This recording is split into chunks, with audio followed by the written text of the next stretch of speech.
all so much for being here. I know the weather took a turn today, so it means a lot that you guys are all here. My name is Nona. I'm the co-director of the One World, One Water Center. I'm also joined by my colleagues at the OWOW Center. We have Jennifer in the back, and then Mia was up at the front desk. We're really excited to have you all here on campus tonight. And again, coming out in this cold weather, we really appreciate it. So really quickly, I'm just going to give you like 500-foot level of the OWOW Center. We are located here on Auraria campus. We're actually just a few doors down.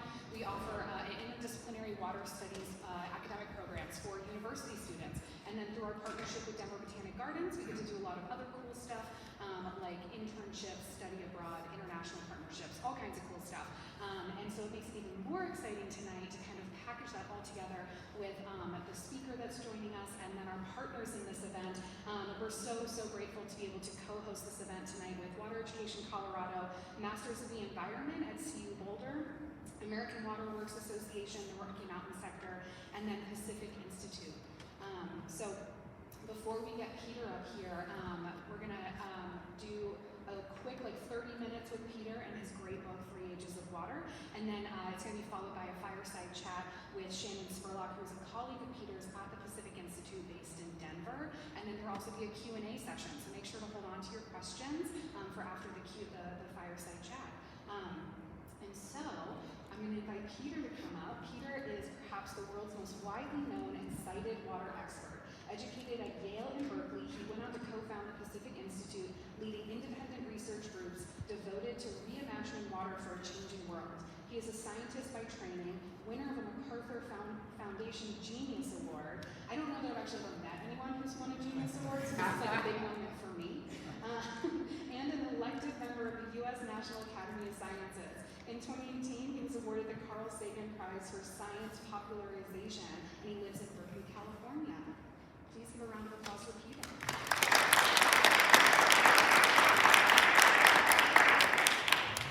Good evening, everyone. So let me just say also thank you for coming out in the cold weather. I realize that it gets cold and people hibernate. Also, feel free to sort of, consolidate if you wish. And let me also add my thanks to all of the co-hosts, to Paul Lander, who did a lot of work to set this up, and Jayla Poppleton, and Nona, of course, from the Water Education Colorado, and the One World, One Water Center here, which is hosting me tonight, and the Masters of the Environment Program at CU, which you already heard about, and American Water Works Association in general, but also specifically the Rocky Mountain section, thank you, and my Pacific Institute, which is in Oakland, California. I'm a scientist. I helped start the Pacific Institute, which works on global water issues.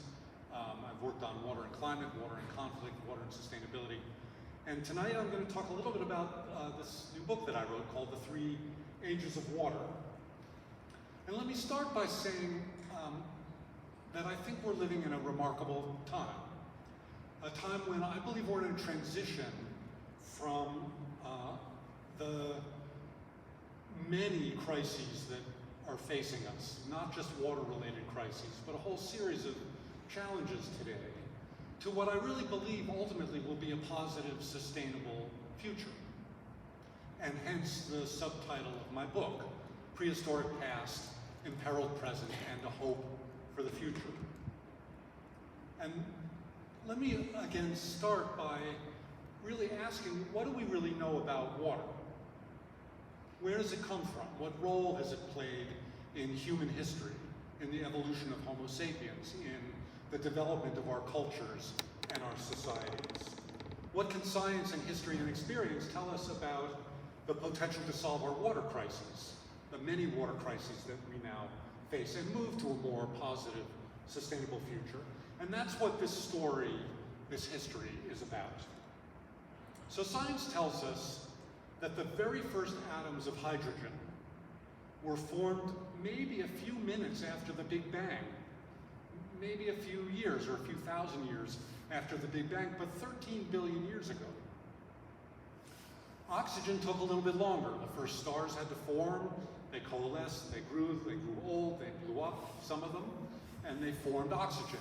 But once we had oxygen and once we had hydrogen, we had water. And it turns out, everywhere we look, we have water.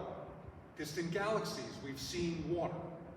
on all of the planets and the moons and the asteroids of our own solar system, we have water. It's pretty ubiquitous. Everywhere we look, we find it. Ice has been found in the deep craters on Mercury, right next to the sun, where those deep craters are not exposed to the heat and the energy from the sun. And just a few weeks ago, India, in really a remarkable technological feat, landed a rover on the moon. And it turns out the spot they chose near the south pole of the moon was chosen because we have seen ice in deep craters near the south pole of the moon. And where there's ice, there's the ability to generate oxygen, and there's the ability to generate hydrogen and fuels. And so any plans that we might have to move out into the solar system is going to depend largely on where we can find water, because we can't really take it with us. Water is really heavy. It's very expensive to launch anything into orbit, and water is very heavy. The planets of Neptune and Uranus are fairly small, but they actually have more water on them than we have here on Earth. A few months ago, or earlier this year, the JWST, the new space telescope that was launched about a year ago into space, returned some remarkable images from the moon Enceladus that orbits Saturn of water vapor venting from the moon's surface. It turns out Enceladus has a tremendous amount of water. It's venting, and the water that vents from the moon actually forms one of the rings around Saturn. And it also may turn out that this moon has all of the other elements necessary for life. And we know that water is necessary for life, at least the forms of life, or the one form of life that we're aware of. Without water, there would be no life. You and I wouldn't exist. And so the story of water and the history of humanity is entangled with what I call the first age of water. From the very beginning, from the Big Bang, through the formation of Earth, through the creation and the evolution of Homo sapiens, through the first empires, the early empires that learned how to manipulate the hydrologic cycle, learned how to manage water resources. And as Homo sapiens evolved, we spread out of our origins in Africa, first to Europe and then to southern Asia, and then to Australia, and eventually to the Great Plains of North America and South America. And the success of Homo sapiens, I argue, was really a result of the success of our species in managing and manipulating the hydrologic cycle, in dealing with the vagaries of climate and the extremes of wet and dry that other species, other early hominin species were not able to deal with. And as we spread out over the planet, and ultimately we created the first civilizations. We transitioned from hunter-gatherer communities to fixed agricultural communities, and that also depended on our ability to manipulate the hydrologic cycle and to figure out agriculture, and intentional agriculture, and intentional irrigation. And these were the first empires, the empires between the Tigris and the Euphrates River in ancient Mesopotamia, the Indus Valley civilizations, the civilizations along the great rivers in China, and ultimately to North and South America. And these first populations created writing and invented religion and formed the first civilizations that created the first water laws and the first water institutions and fought the first, sadly enough, wars over water. And built the first dams. This is a dam from, I have to turn around and look, 2700 BC in ancient Egypt. It's one of the first known dams that was built to store water during wet periods to use in dry periods. And these first empires created these early efforts to manage the hydrologic cycle. And that first war over water was around 2400 BC. Again, between two city-states in ancient Sumeria, between the Tigris and the Euphrates River, fighting, it turns out, for about 100 years over irrigated water and irrigated lands between those two great rivers. Now, in the western United States, we have a quip that we might run out of water, but we'll never run out of water lawyers. And we have plenty of water lawyers. But it turns out the ancient Sumerians had water lawyers also. The oldest known legal code, the Code of Ur-Nammu, is dated to around 2100 BC, actually had rules for managing irrigation systems. And a few centuries after that, maybe the better known Code of Hammurabi, named after a leader of Babylonia in Babylon, Hammurabi, also had a set of water laws that related, among other things, to water. And one of the laws of the Code of Hammurabi states, if a man fails to maintain his levees and reservoirs in proper condition, and the levee fails, and all the fields be flooded and the crops carried away, then the man whose levee failed shall repay the damaged crops.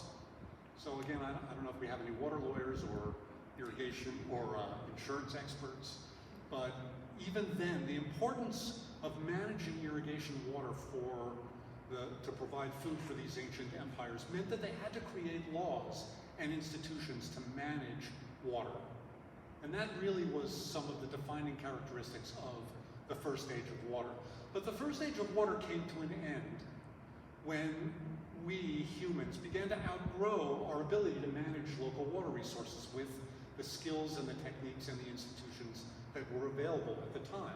Populations were rising, we were contaminating our water resources, cities were expanding, there were growing pressures on natural resources, and that demanded that we develop a new relationship with water.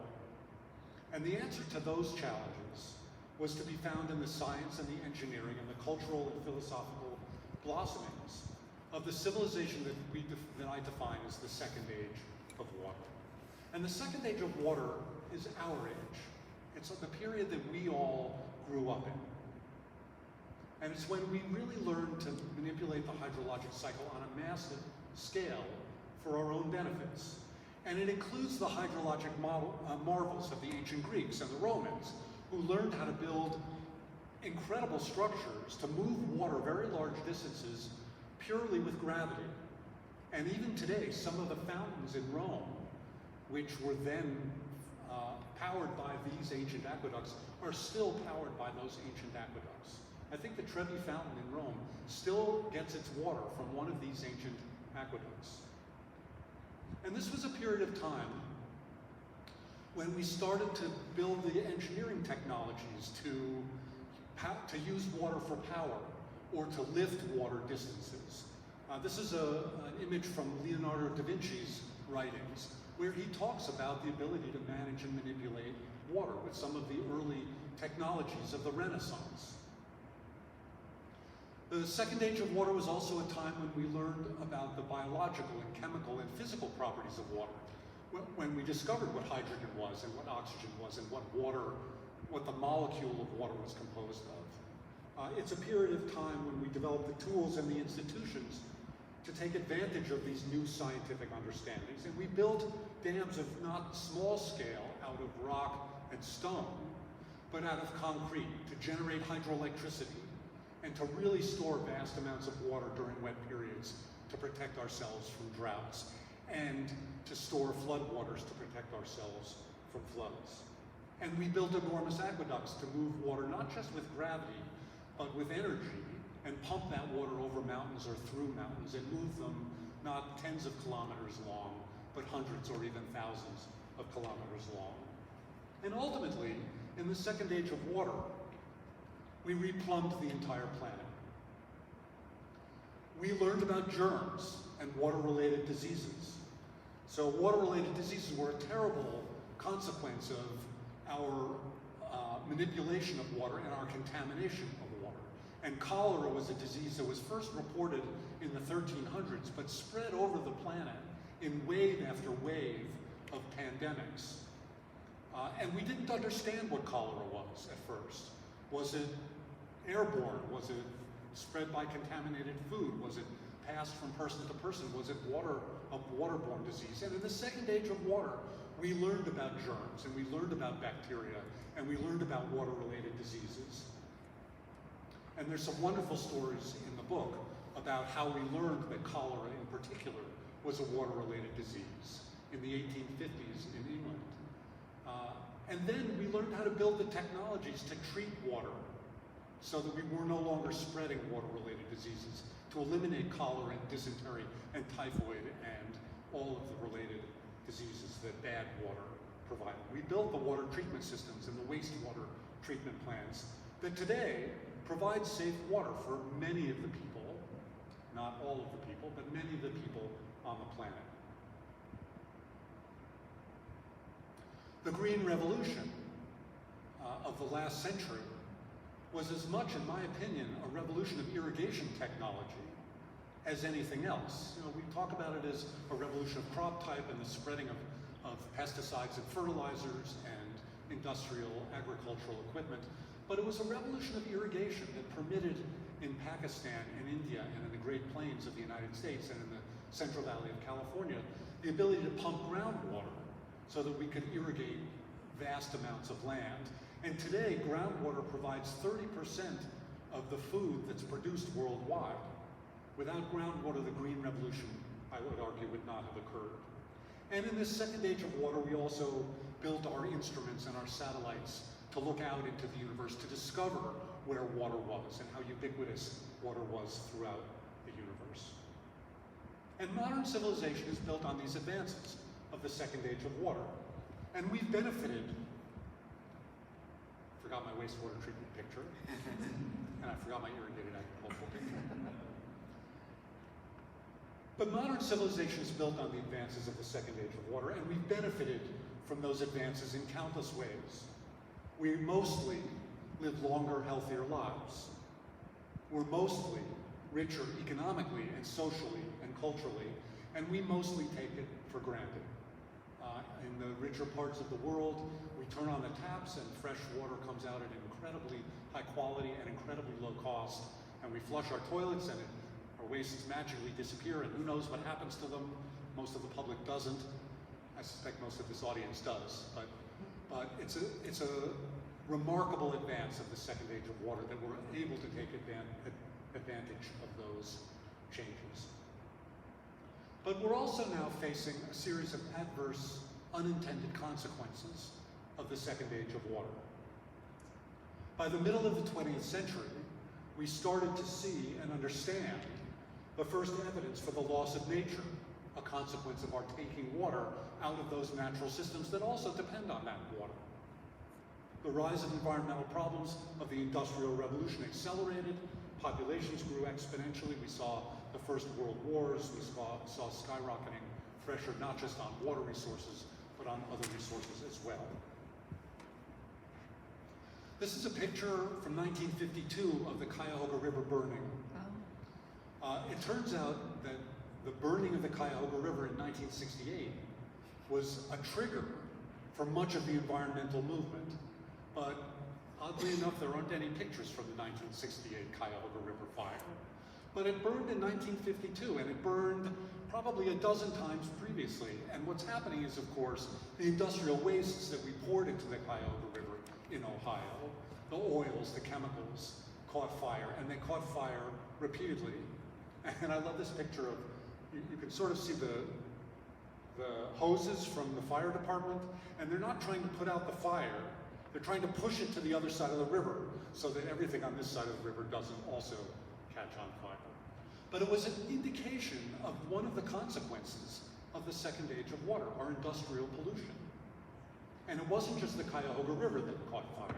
The Rogue River in Detroit caught fire. Rivers on the East Coast caught fire. And that helped spur what ultimately led to, for example, the Clean Water Act in the United States and the Safe Drinking Water Act, two of the major laws now that protect water quality to some extent in the United States. But despite the advances of those lessons that we learned in the environmental movement, we of course still have major environmental problems associated with water. We're learning about the problem of plastics. We're learning about algal blooms that are a function of agricultural wastes and human wastes, nitrogen and phosphorus in particular, that are still not adequately controlled. And rising temperatures from climate change, which I'll talk about in a second, are also contributing to an acceleration of these kinds of environmental problems. We now understand the causes of water-related diseases and how to prevent them, but they persist, including new illnesses associated with contaminants like mercury and lead and pesticides and complex mixes of agricultural and industrial chemicals that we don't control. And that failure, the failure to provide safe water and sanitation, leads to water-related diseases. And the failure to provide safe water and sanitation, I would argue, is probably, in my personal opinion, the greatest failure of the second age of water. The fact that it's the 21st century and there's still probably 2 billion people worldwide that don't have access to safe water and sanitation is a crisis. And it's a health crisis, and it's an equity crisis, and it's a social and political crisis, and it's inexcusable because we know how to provide safe water and sanitation for everyone, and yet we have failed to do that. Now, many of you may know the stories of Flint, Michigan, Jackson, Mississippi now, where mismanagement and corruption and underinvestment in water systems led to communities that did have safe water losing for a temporary period of time access to safe water and sanitation. But what happened in Flint and Jackson is not an isolated issue. It's happening in other communities around the country. The failure to provide safe water and sanitation, as I said, is not just a developing country issue, but there are hundreds of thousands of people, if not millions of people, in the United States that don't have access to safe water and sanitation. Some of whom have never had access to safe water and sanitation. Farm worker communities in the Central Valley of California, Native American communities that have never had access to safe water and sanitation. So this failure, what I call water poverty in the book, is not just a developing country issue, it's an inexcusable problem here in the United States as well. This is a community in the Central Valley of California, a farm worker community, that doesn't have access to safe water and has lost access to wells because of overpumping of groundwater from agricultural communities that have seen shallow wells that serve some of these small farm worker communities go dry during droughts.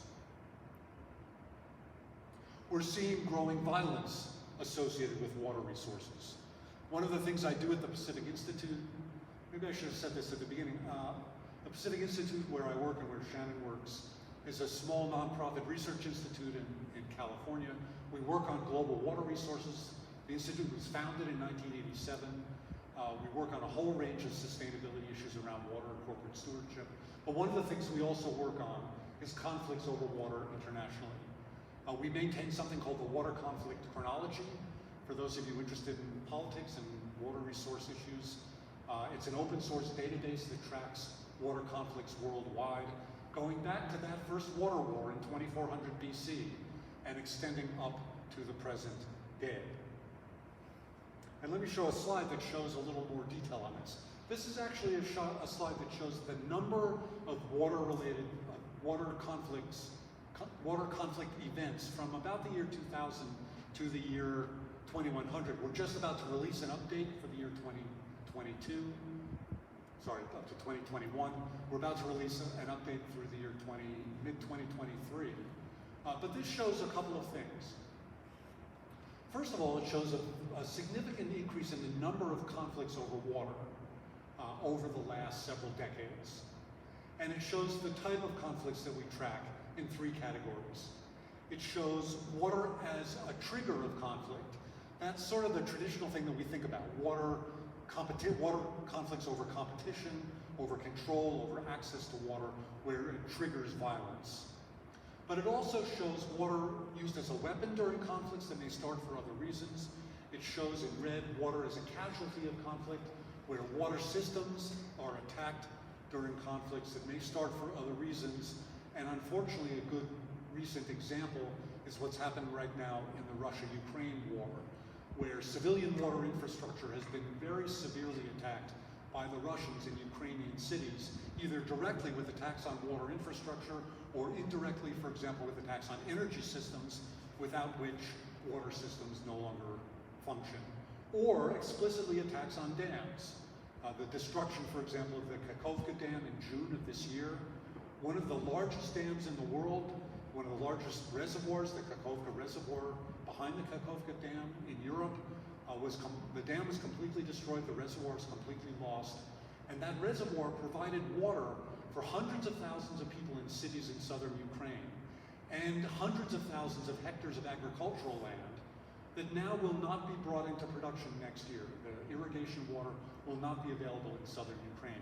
Ukraine's one of the breadbaskets of Europe, one of the breadbaskets of the world, and that's going to have serious ramifications for populations around the world. We're seeing peak water limits as rivers run dry because of our extraction of water. The Colorado River is a great example. The use of the Colorado River basically is complete in a normal year. Not that we have a normal year any longer, but in a normal year, no water reaches the Gulf of Mexico, the Gulf of California anymore, at the mouth of the Colorado River in Mexico. But that's also true of other rivers around the world. We're completely sucking them dry. As I said earlier, as much as 30% of global food production comes from the unsustainable use of groundwater, and that can't continue. Eventually, groundwater levels will drop, agricultural production will become too expensive in those regions. We're already seeing this in the Ogallala Aquifer in the Great Plains here in the mid-central part of the country. We're seeing it in the Central Valley of California. We're seeing it in India and Pakistan as well. We're strip mining the land of forests and the oceans of fish. Some of the most serious ecological challenges we face are associated with our impacts on aquatic ecosystems because of our abuse and mismanagement of water. And most worrisome to the future of water, and I would argue humanity, is climate change. I mentioned I'm a climate scientist by training. As the end of the 20th century ended, there was basically decades ago clear, unambiguous evidence that humans could be changing the climate. And now the evidence is clear and unambiguous that we are changing the climate. And as we change the climate, one of the most significant impacts is going to be, and is, on water resources. The hydrologic cycle that you all remember from second grade, evaporation, the formation of clouds, condensation, precipitation back to earth, runoff back to land and the oceans, evaporation again. The hydrologic cycle is the climate cycle. As we change the climate, we are fundamentally changing the hydrologic cycle. Higher temperatures means more evaporation, more demand for water by agriculture. More water in the atmosphere means more intense precipitation events in some places. And changes in the atmospheric circulation mean more extreme droughts and floods. And we're seeing all of these things already. We have a saying in the climate community that if climate change is a shark, water resources are the teeth, and that's what's going to bite us. In short,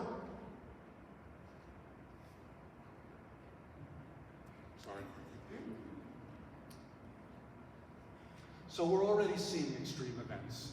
We're already seeing more extreme floods. We're already seeing more extreme droughts. The news this year about extreme floods has been remarkable worldwide. I mean, there's just been an amazing number of adverse billion-dollar events. Just yesterday, or the day before yesterday, a hurricane in the Pacific cycled up from a tropical storm to a Category 5 hurricane, which is the most extreme hurricane category in 24 hours. One of the fastest accelerations of hurricanes on record, in part because the ocean surface temperatures were abnormally high, and ocean surface temperatures, warm water is what powers hurricanes, caused enormous damage to Acapulco, enormous damage in just the last 24 hours. In short, the second age of water is a race between the growing risks of ecological collapse, massive economic inequality, political conflict, and growing efforts to apply our hard-earned knowledge and our science and our technology and our economics to prevent global disaster. It's time to acknowledge both the benefits that the second age of water brought us and the need to make a transition to what I call the third age of water, where we address the growing failures surrounding us and make the technological and social transition to sustainability. That transition won't be easy, but it's both necessary and it's possible. Two paths lie before us. One to a dystopian future where we have failed to solve the problems that we see before us, that are facing us, and the other to a positive, sustainable future. And just as we can imagine a disastrous future, and we spend a lot of time in modern culture today thinking about the challenges that face us and the doom that faces us with climate change and the failures that face us. But just as we can imagine that dystopian future, we can imagine a positive one. And just as our actions and our choices can lead to that bad future, our choices and our actions can lead to a positive, sustainable one, to a better future, to a balance between humans and nature, to growing equality and social cohesion, and to healthy, stable societies. And that's the future I focus on in the third age of water. And I believe this positive vision is possible and achievable. And in fact, I believe we're already in a transition to that positive future, that transition is already underway. We're learning how to weave together actions and decisions and policies of individuals and communities and corporations and countries around the world, sometimes in surprising and successful ways, and sometimes in surprising places, to address the unresolved challenges of the second age of water. We know how to provide safe water and sanitation to everyone. We don't need to invent any new technology. The amount of money required to provide safe water and sanitation to everyone is far less than the economic costs of failing to do so. Economic costs borne by communities in the form of water-related diseases, or women and children who have to collect water, often dirty water, and don't get to go to school, and don't get to contribute to their communities. And the UN has set a goal of providing safe water and sanitation to everyone by the year 2030, and something called the Sustainable Development Goals. There are a whole series of these. They were established by the UN. There are 17 of them to address a whole series of global challenges between the year 2015 and 2030. Sustainable Development Goal 6 is their water goal, and there are a bunch of pieces to it, but one of them is to provide 100% of the world's population with safe water and sanitation by 2030. And I don't think we're going to meet that target. We could, and I think we will eventually, maybe not by 2030, but the truth is we can. Again, nothing new needs to be invented to reach that target. We need to change our institutions, we need to change the forms of our investment, we need to change our commitments and our priorities, but we know how to do that. We know how to use water more productively and efficiently to do the things that we want to do. We know how to grow more food with less water. We know how to flush our toilets and wash our clothes and our dishes with more efficient appliances. Our industries are becoming more efficient in producing more goods and services with less water. And that's what I call the efficiency revolution. That's not only possible, but also, I argue, underway. We know how to change our diets to cut our water footprints. We've learned over the last several decades that meat-related diets are far more intensive than grain-related diets. And just to give you an example of that, on average it takes about 1,000 tons of water to grow a ton of grain. That's just the way photosynthesis and the hydrologic cycle work. About 1,000 tons of water can produce a ton of grain, corn or wheat or soybeans or any typical kind of grain. It takes about 15,000 tons of water to produce a ton of beef, largely because we're feeding a lot of grain to beef. There's a big water footprint associated with our diet choices. And so as we learn more about that, and as we make personal choices or social choices to change agricultural practices, to change the way we grow food, to change what we eat, that has a big effect on our ability to reduce the amount of water required to do the things that we want to do.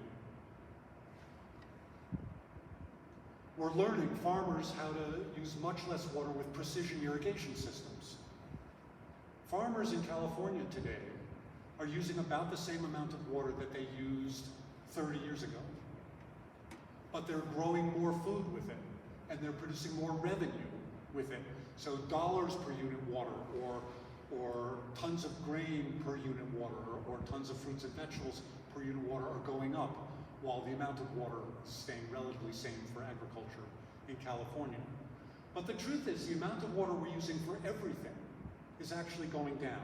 And this is a remarkable graph. I show this in almost every talk I give, because I love it. This shows two graphs, two lines, and this is from 1900 to the year 2015. The red line, I always have to look to see the color. The red line is the gross national product of the United States, something economists love to use to measure, they think, our economic health and well-being. And we won't talk about how valuable GNP is for measuring things, but it's the gross national product of the United States. And it shows what economists love, that is the continual increase in the growth of the economy. And the blue line shows total water withdrawals in the United States over that same period for everything. Water for irrigation, water for power plant cooling, water for flushing toilets and making semiconductors, really, all total water withdrawals in the United States. And it shows up until maybe the mid-1970s, late 1970s, something that water planners and economists have always assumed, that as the economy grows, our demand for water would grow. As populations grow, I could have also graphed the population here, our demand for water will grow inexorably. That's always been the assumption. But in the late 70s, something weird happened. Those two curves split apart. And today in the United States, we use less water for everything. Less water for everything than we used in 1970. And on a per capita basis, we use much less water per person today than we did in 1970. And that's partly this efficiency revolution. It's our ability to do what we want with less water.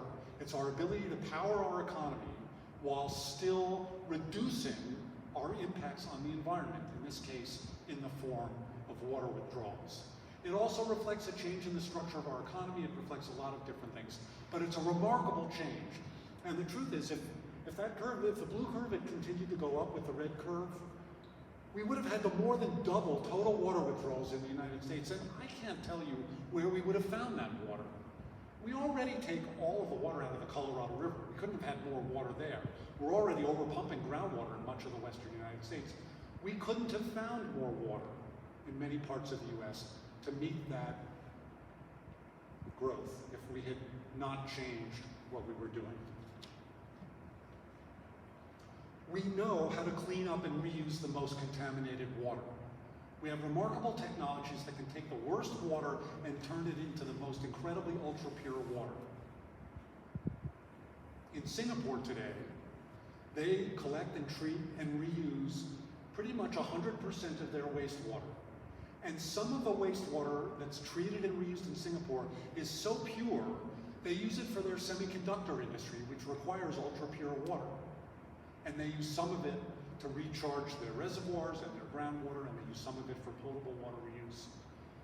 Israel collects and treats and reuses almost 100% of its wastewater for agricultural purposes. California today collects and treats and reuses about 18% of its wastewater, and has plans to double the amount of wastewater that we collect and treat and reuse. And that's a source of water that doesn't require taking more water out of the ground, and it doesn't require building another reservoir or over-tapping another stream somewhere else. It's relatively drought-proof, and it's a new source of supply. And of course, we know how to desalinate water. 97% of the water on the planet is salt water in the oceans. We've known for many, many years, actually Aristotle talked about desalination. We know how to take salt out of water. It's energy intensive. It's technology intensive. It requires sophisticated membranes that are expensive. It costs a lot, but we know how to do it. And in places that are already very efficient and already treating and reusing water, which are cheaper than desalination, it provides an option. And many countries of the world already, in very water-scarce areas, are relying on desalination.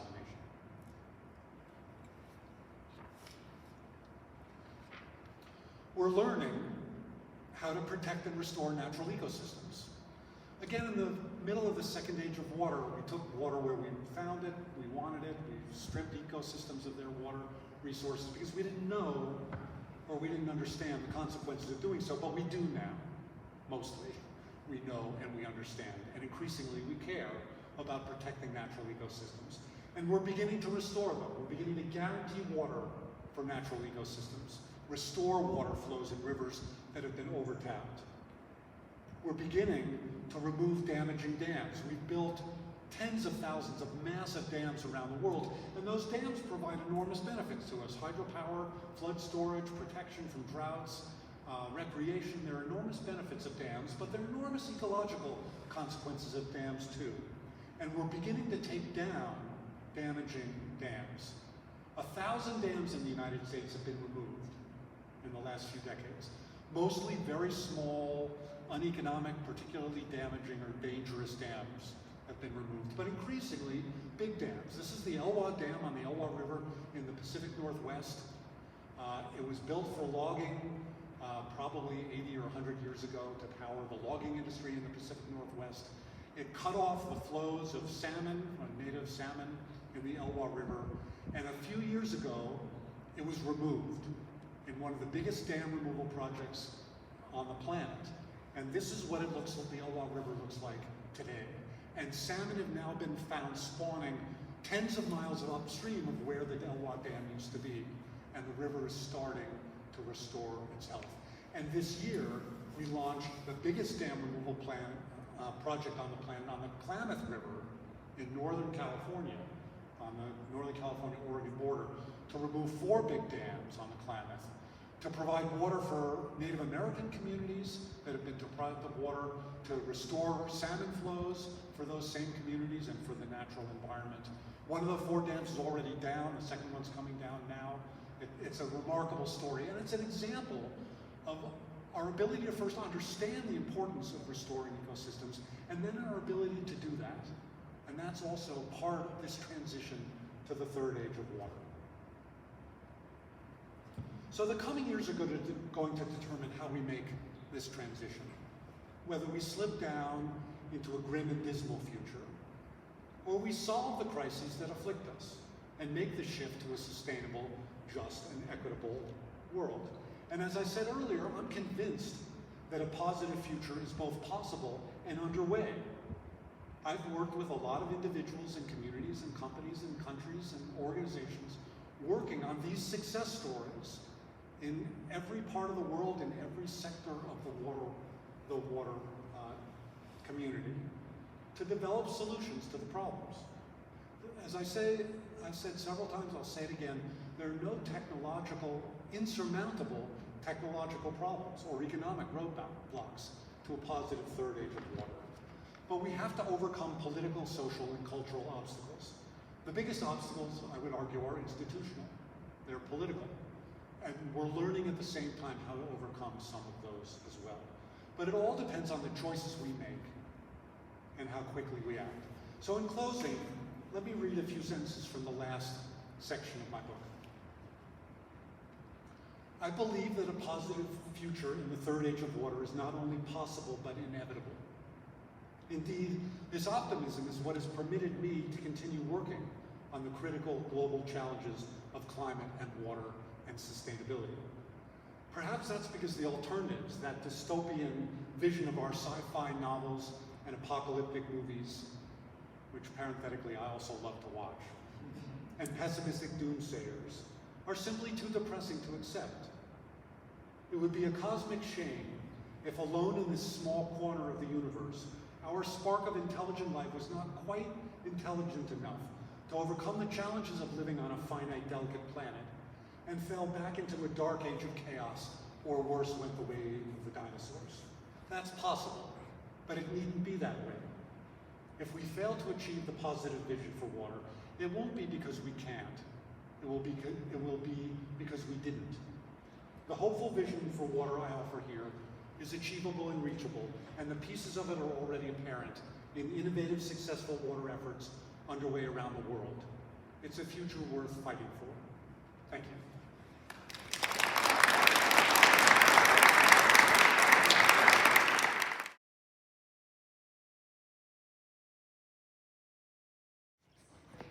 Thank you, everyone. We are going to have a little conversation here. I have a few questions prepared for Peter.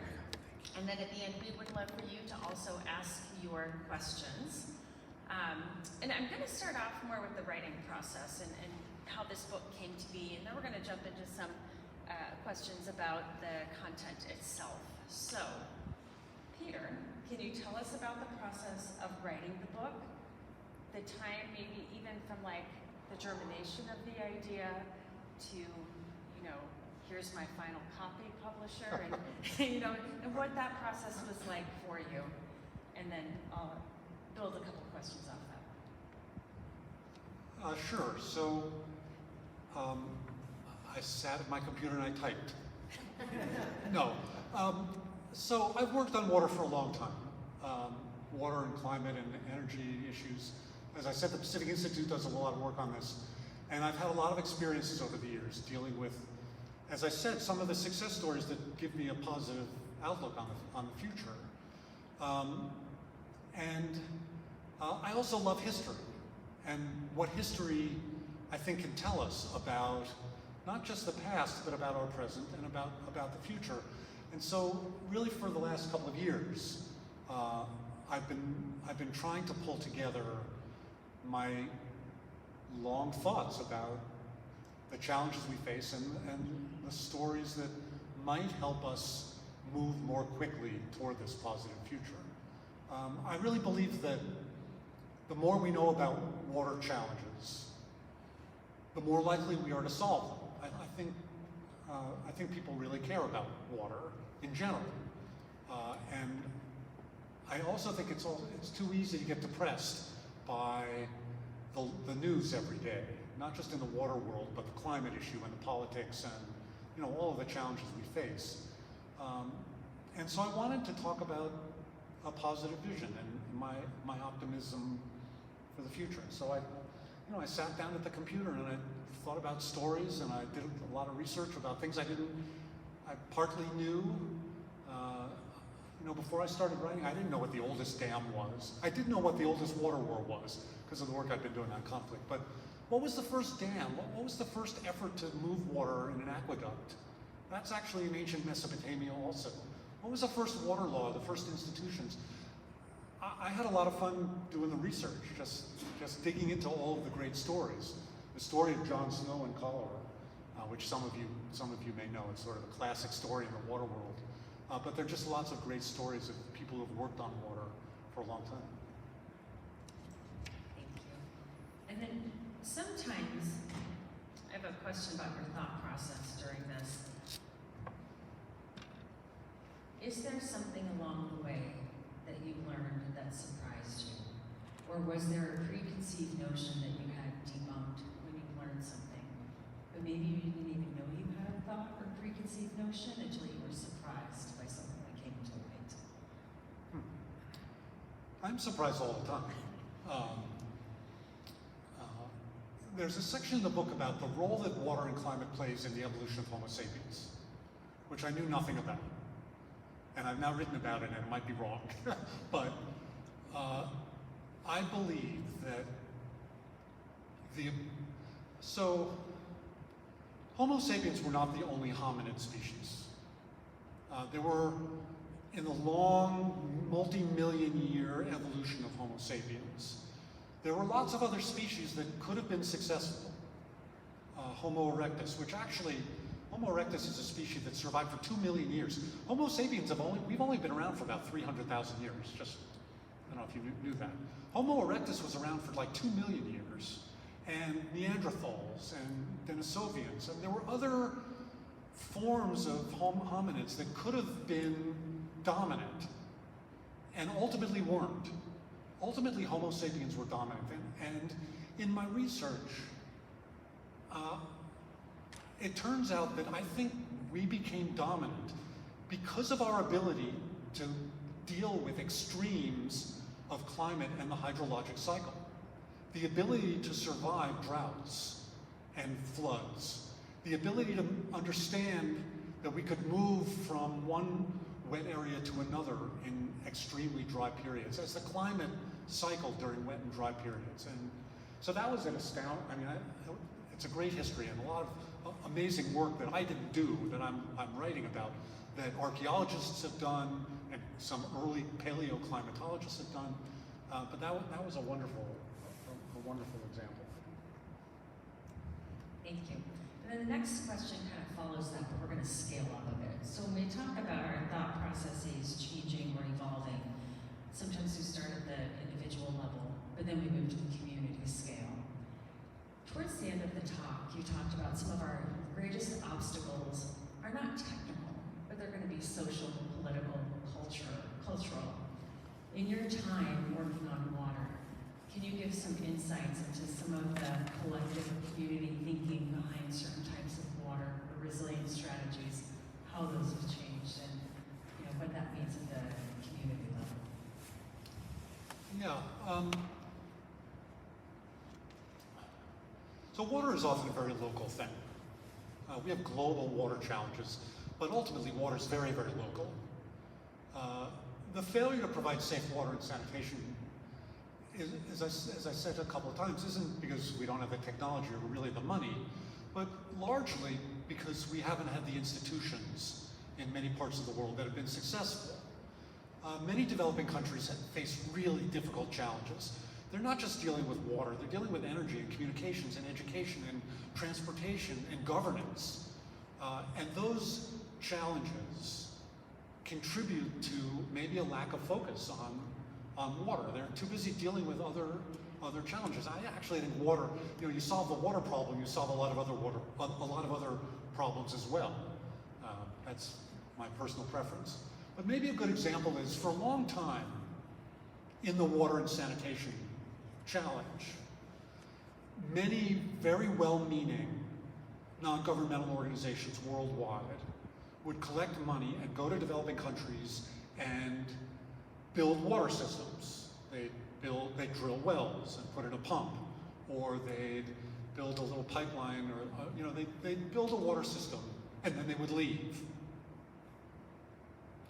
And when we went back a year or two later, we would discover that the water system had failed, the pump had failed, and the community didn't have parts to replace it, or it was built in the wrong place and they didn't have a system to manage it. And one of the things we've learned, we the water community, and many of these organizations that work on these issues have learned, is that the smartest way to solve water problems in some of these communities is not to go in and build something and leave, but to go in and ask the community what they need, and to help the community develop the local institution within the community to provide maybe the money or maybe some of the technical assistance to help them do what they want.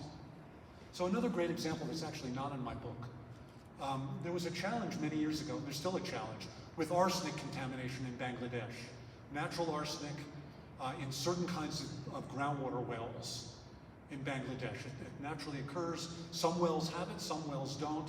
And it turns out it's been a problem for decades. And a disease associated with drinking too much arsenic started to develop. And that's partly how we learned that there was arsenic in this groundwater. And some organizations went into Bangladesh and they drilled some wells. And they tested the groundwater in different places.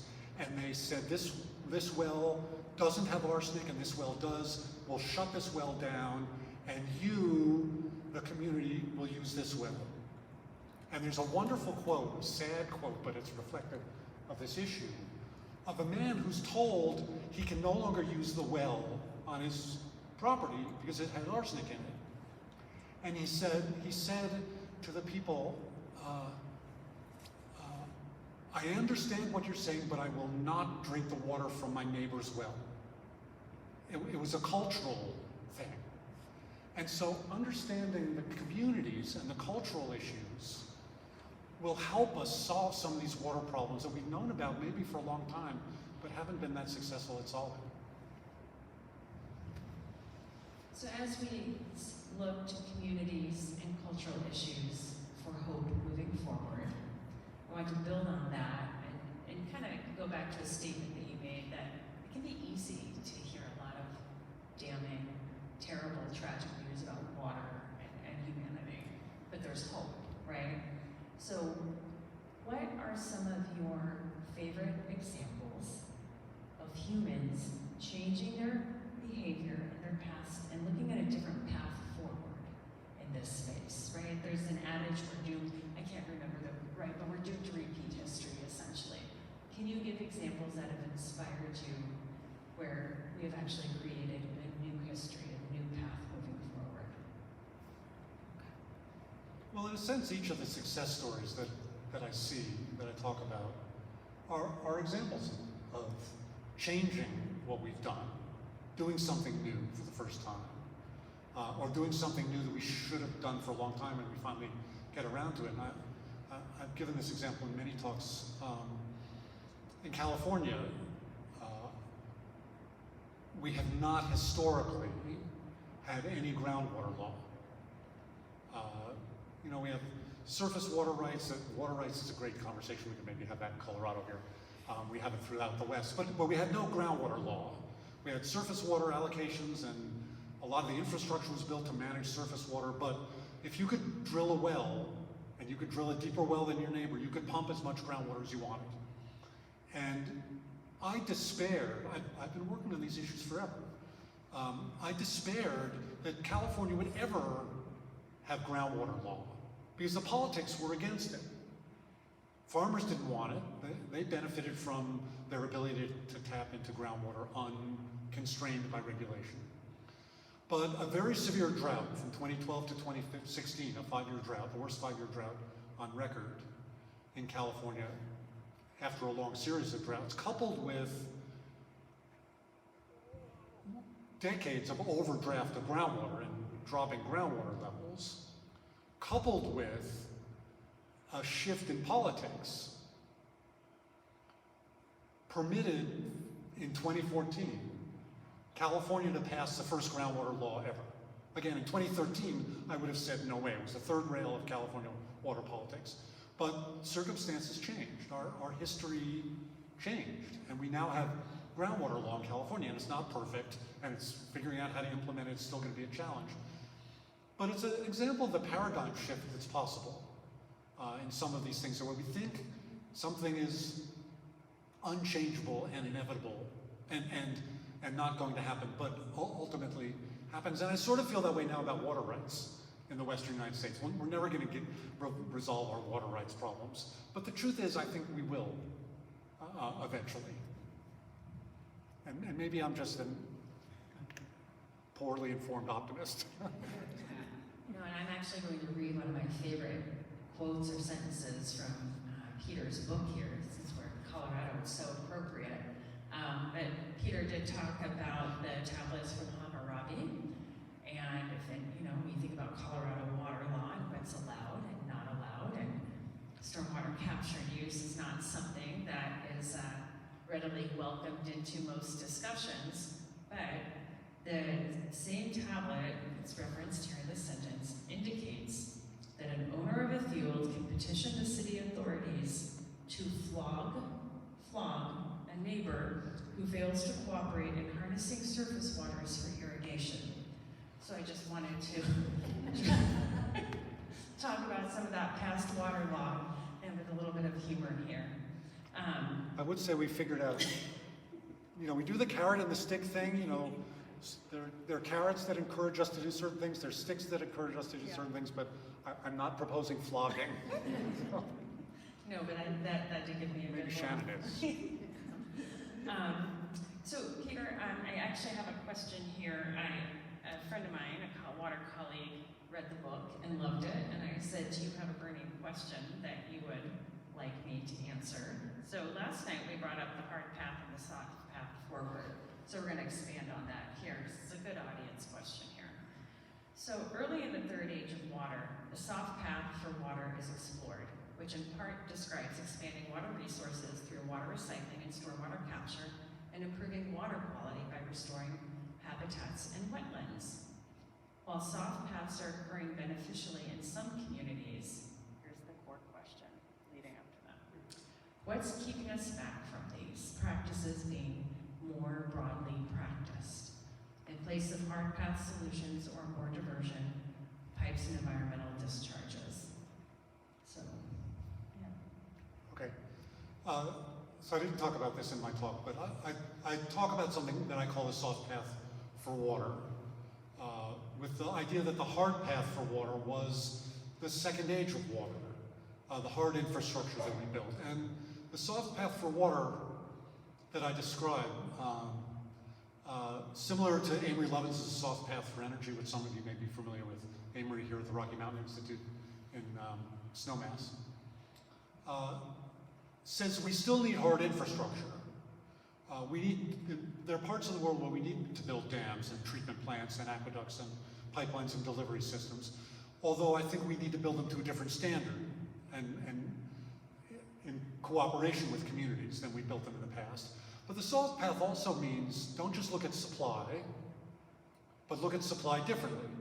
Water treatment and reuse. That's a new form of supply that, as I said, doesn't require stripping the environment of water. It means looking at demand, the idea of efficiency. It means looking at smarter institutions. Instead of managing water just by itself, manage water and food and energy and climate in an integrated fashion. And our institutions are not really designed for that. This is part of the institutional question, answer to that question. We have to redesign our institutions.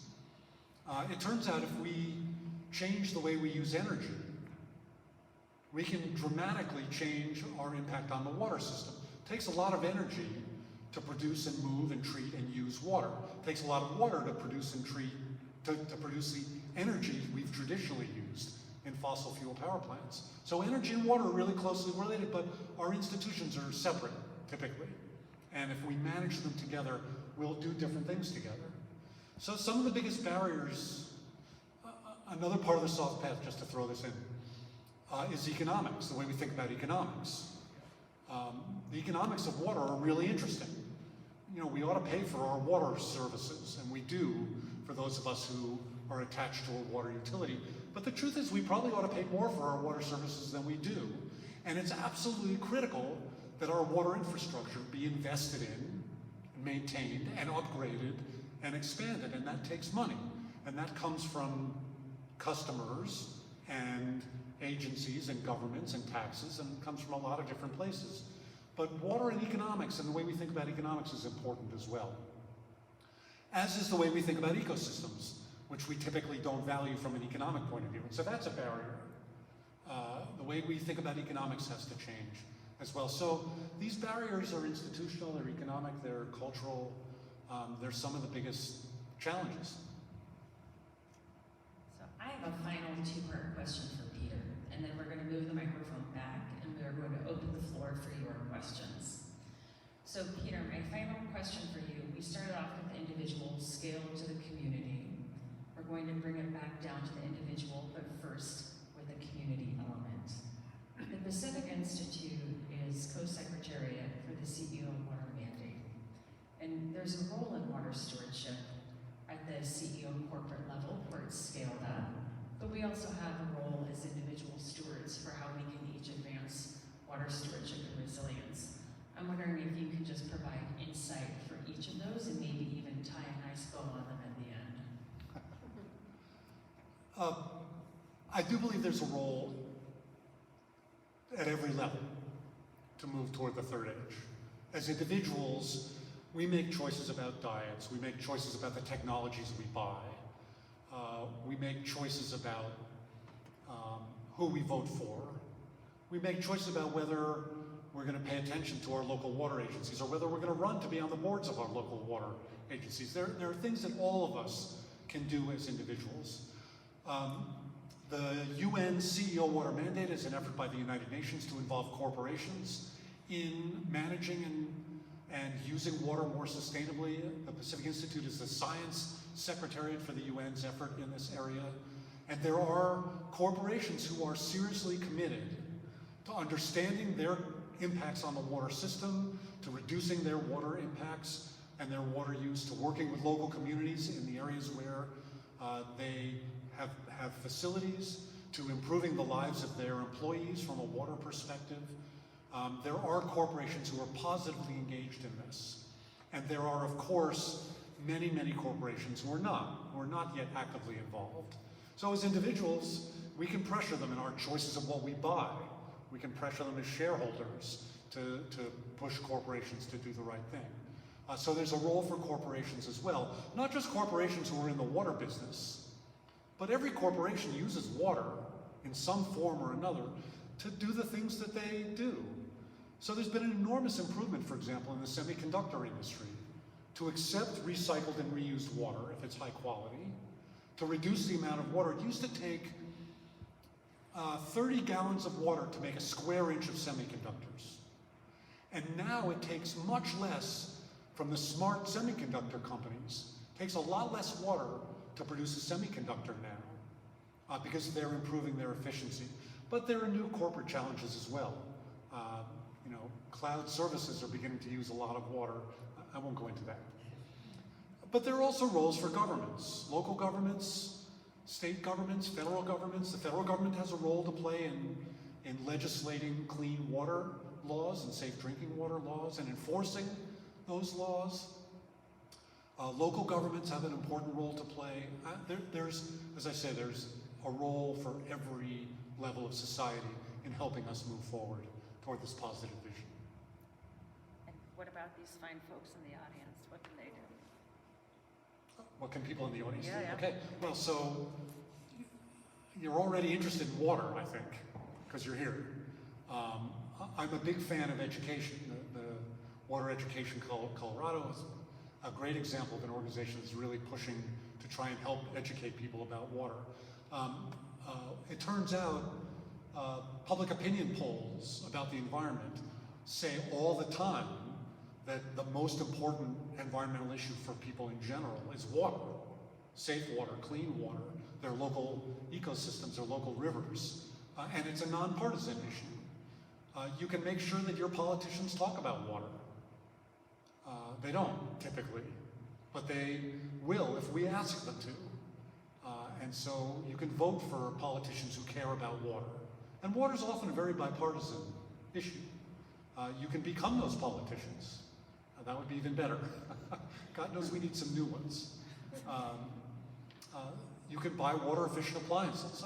You can get rid of your lawns if you still have them. The fact that we still have lawns in the western United States is a remarkable thing to me. But anyway, there are lots of things that all of us can do as individuals. Well, thank you so much. I'm going to move this down here, and now it's my favorite part after hearing Peter present is hearing from you. So we will look forward to your questions.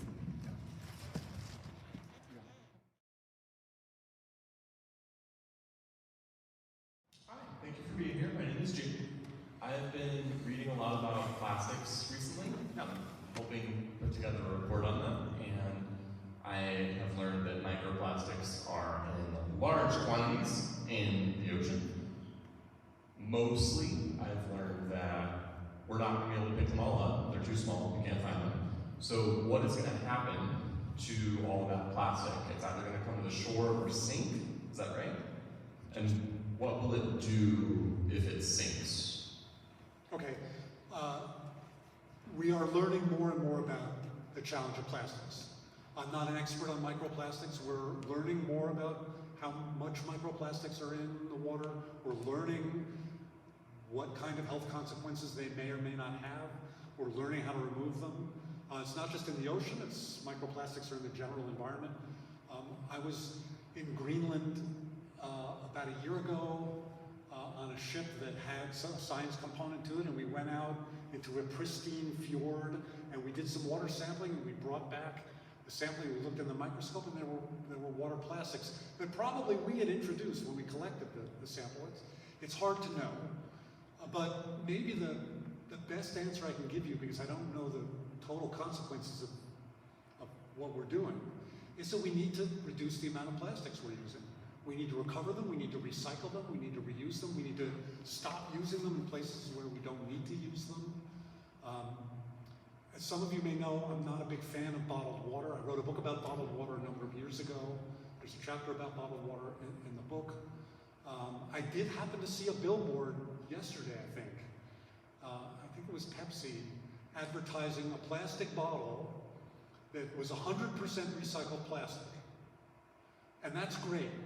Now, it's doing better something that I think we probably shouldn't be doing at all, which is another issue. But forcing recycling of plastics can help reduce the plastic loads that end up in the environment, and that's maybe part of the solution. Thank you.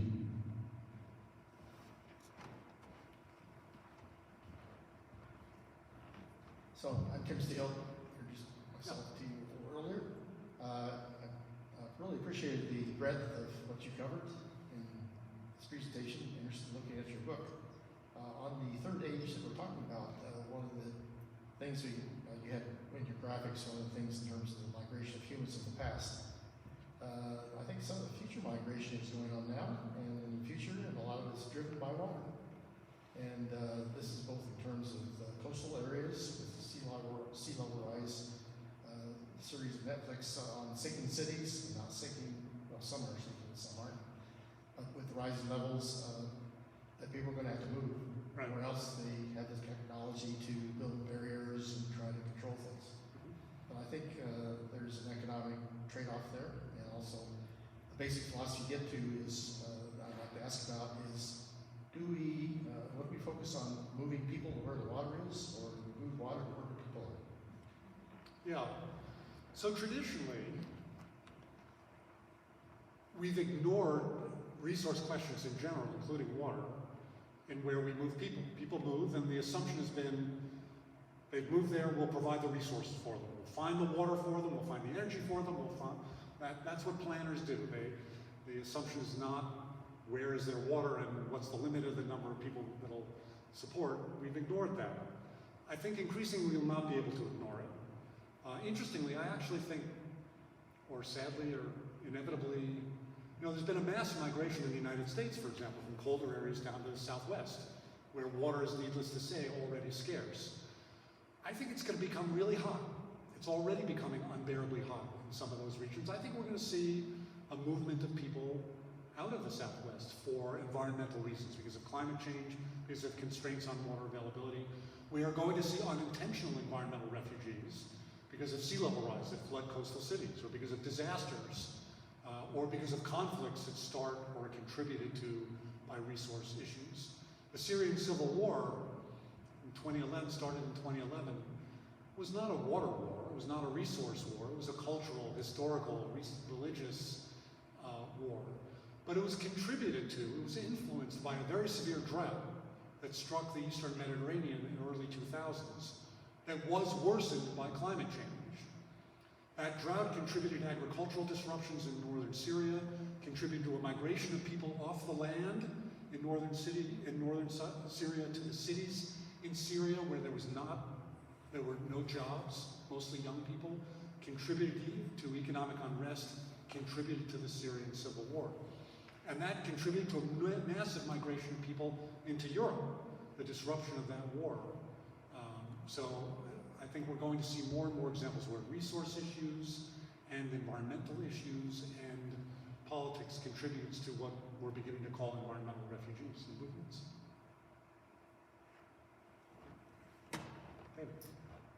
Peter, David DeFrance, CEO of the American Water Works Association. Huge fan of Peter Gleick for years, ever since I did read Bottled and Sold. So the American Water Works Association is doing a program called Water 2050, where we're trying to envision the future of water and plan strategies, because waiting for the future to come to us isn't a strategy. In that, we also have positive outlooks for what could happen. So I have a two-part question for you. One, is 2050 too far out to be looking, too short, about right? In water years, it's really not that far away, but I'd be curious about your view on sort of setting that date. And then two, we've done a series of think tanks, and the one that seemed, in my mind, to have, there were two that had great energy. One had to do with social demographic issues, but the one that intrigued me the most was how technology will apply. And I'm not talking about water technology like filtration systems, but I'm talking mostly about AI and how you see AI, which is moving faster than anything I've ever experienced in my lifetime, how you see that fitting into the future that you projected. Okay, so David, before you sit down, Yes. Now, for AWWA 2050, for Water 2050, yes. what are you projecting? Are you projecting that by 2050 we'll start to solve our water problems, or we'll solve them, or you Yeah. asked me, is that too early or too late? I'm going to ask you for what? Yeah, that's a valid question. We are looking at 2050. We don't have that vision painted out of what it should look like. We have 47 recommendations, all of which are not equal, of things that should be done under different five different strategies to get to that future. Okay. We're in the step now of our process of saying, okay, what's the sequence of these recommendations, and also very important, AWWA can't do all of them because we're not in the power business, we're not in the agricultural business, we're not in charge of where people live, but we have friends in all of those other lines, utility type lines, and we also have connections with the full water cycle, create a circular economy, and the hardest part is getting all those connections to come join us. Okay. Right? Does that help? Yeah. So I actually write in the book a closing story from the year 2099. I say it's now the year 2099. Right. I could have just done this instead of my whole talk today. It's now the year 2099, and we've solved all of our water problems. And wouldn't it be interesting to look back at how we did that? And I talk about, from this vision of the future, what it was like in the beginning of the 21st century, how terrible these water crises were, and we've provided safe water and sanitation for everyone. We're restoring ecosystems. We're dealing with climate change. We've reduced the risk of conflicts over water. And I said 2099 because I'm not going to be around, so nobody can say I got the date wrong. I don't know when we'll reach that positive vision for the future. I do believe we will. I don't know when. It depends on the choices we make and the actions we take. So for 2050, I don't know. It would be nice if we had solved a number of problems by 2050. It would be nice if we had in place by 2050 the tools and the institutions to solve the rest of them. 2050, that's another Not very far. 27 years. Did I add right? Yeah. So that's a long time. That's a generation. We need to set in place the systems to solve these problems if they don't exist already. And I'm a big fan of AWWA. You're a big organization and you're an influential organization, but it's really important, as you just said, that you work with agriculture and the energy systems and planners, not just water planners, but City land planners. use planners and city planners, to get them to understand the importance of water and the role that water plays in the things they do, and how they can do, from your perspective, the better the things that they're now not necessarily doing right. And so that's part of your challenge. So one of the cool things right now is the young professionals who are joining today. By 2050, they're going to be my age, right? So they're here now. Those people are here, Yeah. and they just have to keep going. And hopefully, the ideas that we come up with will help inspire them to make those ideas better by the time we're at 2050. So that's also part of the education question that I talked about a couple of times. It's really important that we educate people, that people be educated about water, where their water comes from, the value of healthy ecosystems, the economic benefits of efficiency improvements rather than new supply options. Still we're fighting this fight in the Western United States about building more dams. I don't, maybe we'll build one or two more, but The era of the big dams is over, and it's over because we can't afford them anymore, economically or ecologically. And as we learn that, we shift our thinking. It leads to this look at efficiency in water reuse and stormwater capture and the other things that now make more sense. So it's partly an education thing. And of course, AWW and many other organizations have a role to play in that as well.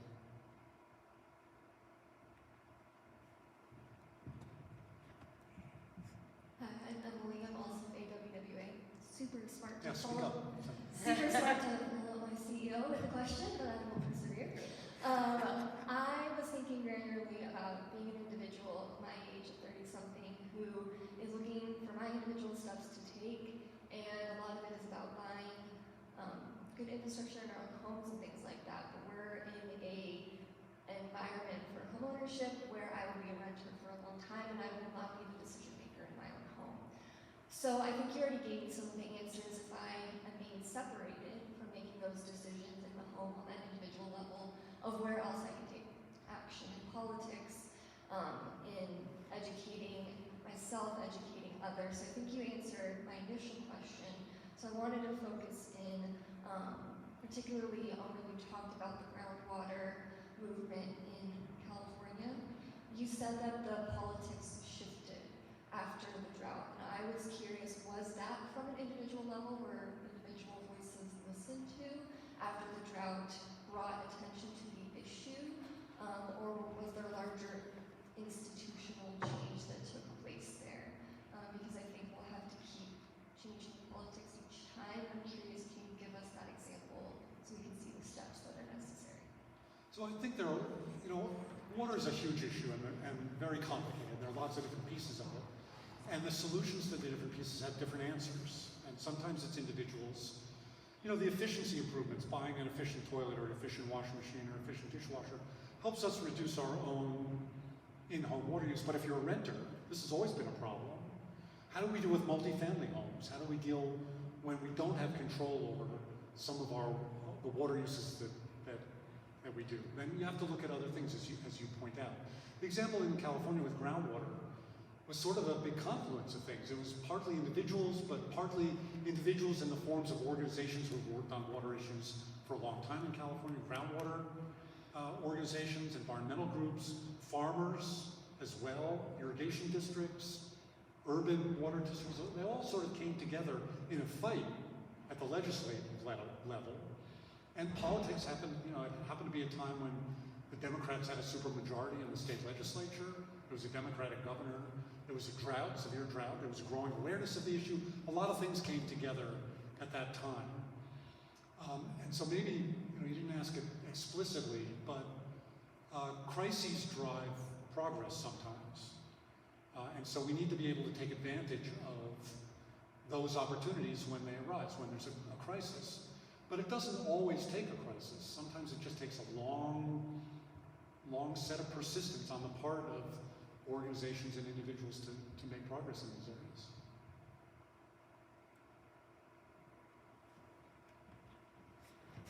Hi, I'm from California, Central Valley, so it's great to hear that called out. Where? Modesto. Modesto. Yeah.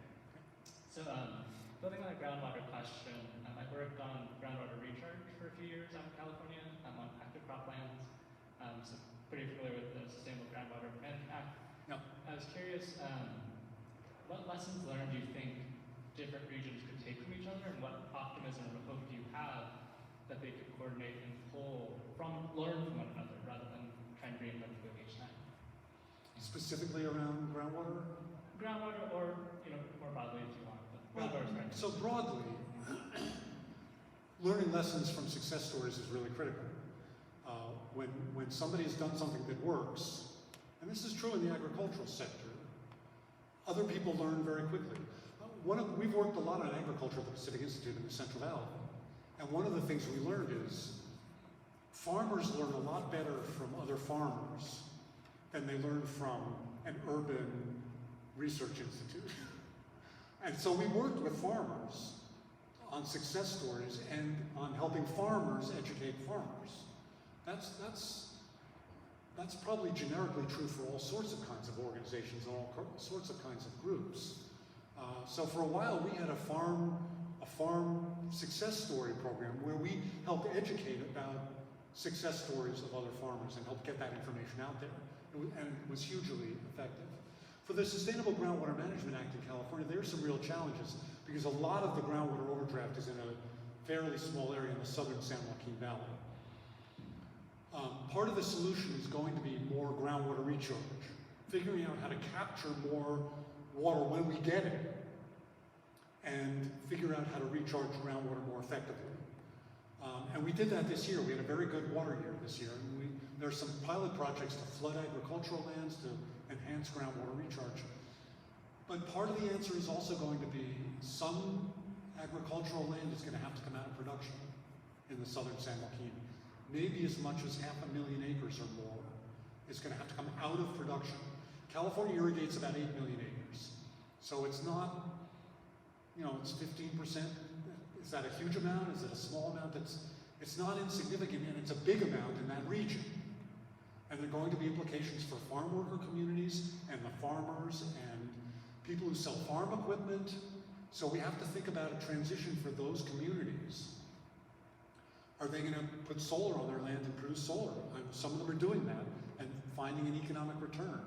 What are we going to do about farm workers? It's going to be a difficult challenge, but that's one of the things we have to face with the groundwater issue.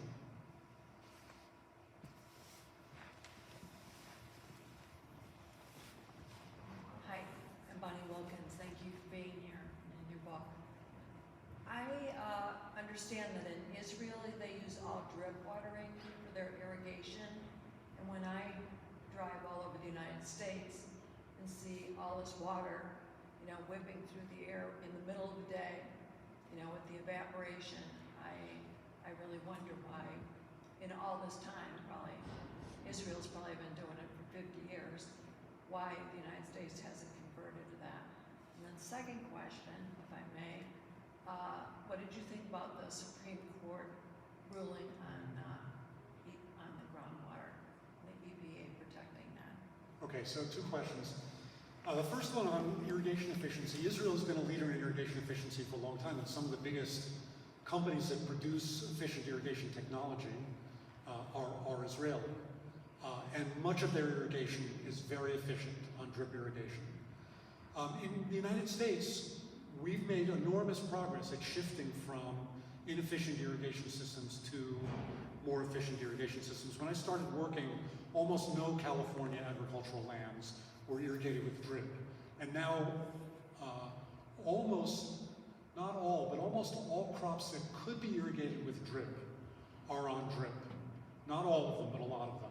Oh, that's great to hear. We still see a lot of overhead sprinklers. We still see a lot of flood irrigation in some places, in part because not all crops can use drip.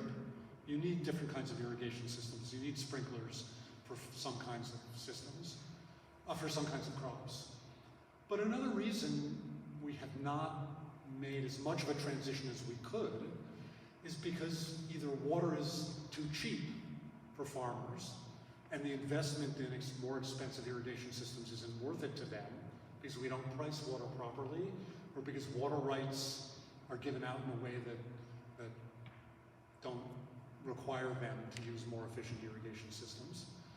So there's an institutional issue and an economic issue behind the slow transition in some parts of not just the United States, but the rest of the world. But on the positive side, we're moving in the right direction. We're moving toward more efficient irrigation systems. We can move more, and that's part of this transition that I argue has to be made. And the second question, which I've already forgotten, was what? Supreme Court. Oh, the Supreme Court. Okay. So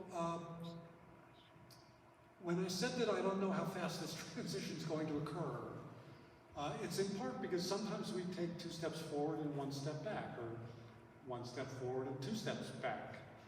And this year there have been 2 bad, in my opinion, Supreme Court decisions related to water.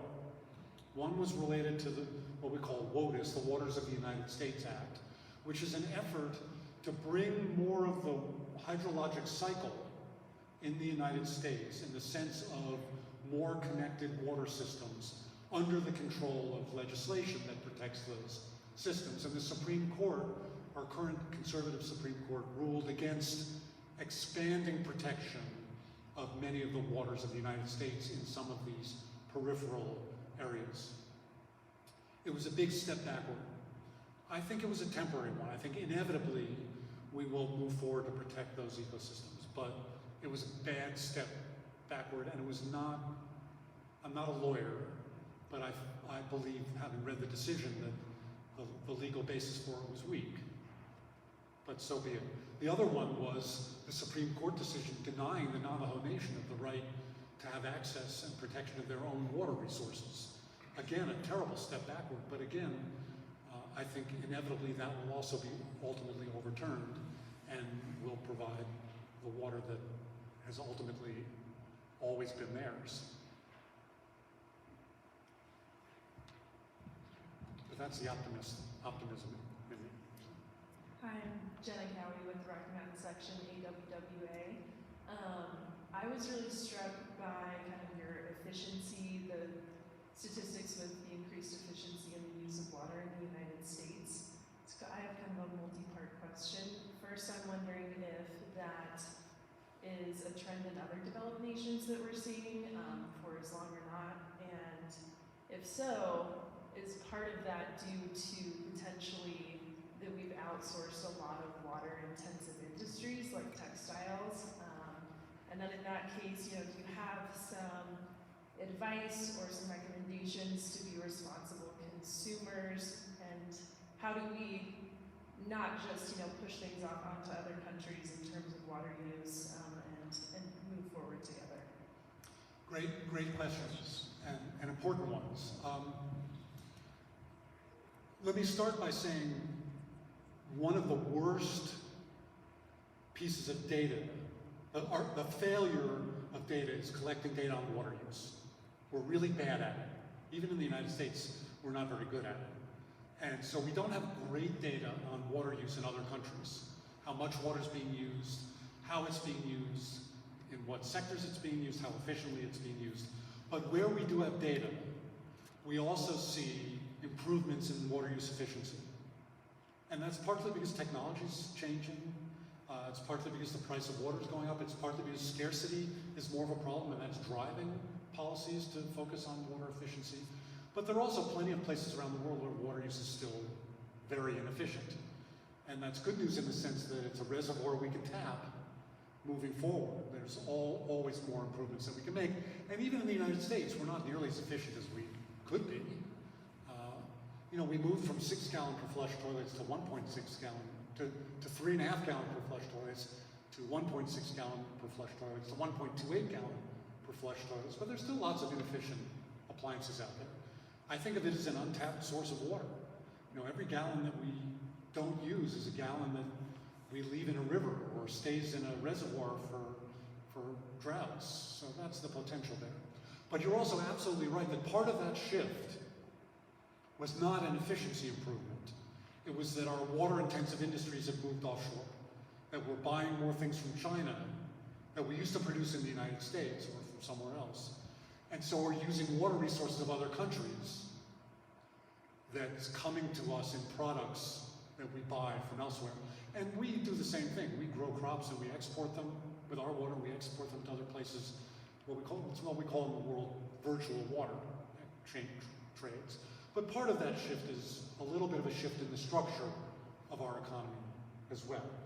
And then your third question was advice to consumers? Yeah, just, with being cognizant of having those products that we've outsourced that are more water intensive, I guess, you spoke earlier to how we can change our diets to be more responsible with and less water intensive. What about with what we're purchasing? Yeah, so that, the diets is a big example because it's a big water footprint. A lot of water is involved in our food choices. But again, simple choices about the appliances that we use at home that use water affects our own water use and reduces our water bills. And the more we learn about how efficient those are and what their impacts are on our personal water bills and energy bills, I would note, because we use a lot of energy at home to heat water. So any gallon of hot water that we save is an energy savings as well, and ultimately a greenhouse gas savings. And the choices that we make about the things we buy, the clothes that we buy, have implications for our water footprint. So there is a lot of information online. If you Google water footprint, you can actually get information about the water to make a t-shirt or a pair of jeans or for a particular kind of diet or all sorts of things. And that the more we learn about our own water footprint can influence our personal choices as consumers.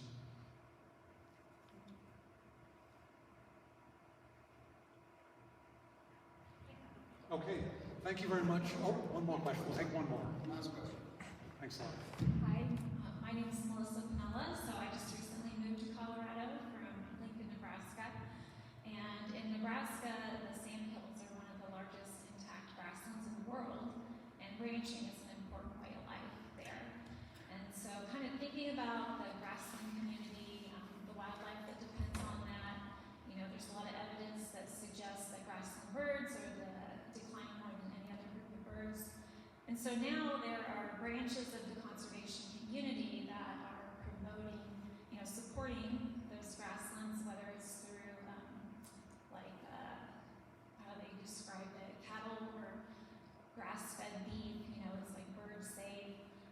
So there's groups such as National Audubon Society involved with this, and the Partners for Fish and Wildlife program through U.S. Fish and Wildlife Service.